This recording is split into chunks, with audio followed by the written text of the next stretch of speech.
ಈಗಿನ ಕುಂಭಕೋಣಂ ಸಂಸ್ಥಾನದ ಭುವನಗಿರಿ ಅನ್ನೋ ಊರಲ್ಲಿ ಶೌತ ಸ್ಮಾರ್ತ ಕರ್ಮಾನುಷ್ಠಾನಪರರಾದ ಕೃಷ್ಣ ಭಟ್ಟರೆಂಬ ವಿದ್ವಾಂಸರಿದ್ದರು. ಕರ್ಮನಿರತ ಕೃಷ್ಣ ಭಟ್ಟರು ಉತ್ತಮ ವೈಣಿಕ ವಿದ್ವಾಂಸರಾಗಿದ್ದವರು. ಇವರ ಪುತ್ರ ಕನಕಾಚಲ ಭಟ್ಟರೂ ಕೂಡ ಅಷ್ಟೇ ಪ್ರಮಾಣದ ವೈಣಿಕ ವಿದ್ಯಾಪಾರಂಗತ. ಕನಕಾಚಲ ಭಟ್ಟರ ಮಗನೇ ತಿಮ್ಮಣ್ಣ ಭಟ್ಟ.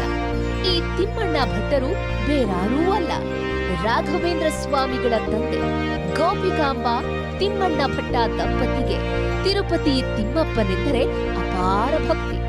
ನಡೆ ನುಡಿಯಲ್ಲಿ ಶ್ರೀನಿವಾಸನ ಜಪ ತಪಗಳನ್ನೇ ಮಾಡ್ತಾ ಇದ್ದ ಈ ದಂಪತಿಗೆ 3 ಮಕ್ಕಳು: ವೆಂಕಟಾಂಬ, ಗುರುರಾಜ ಮತ್ತು ವೆಂಕಟನಾಥ. ಕ್ರಿಸ್ತ ಶಕ 1595ರಲ್ಲಿ ಜನಿಸಿದ ಈ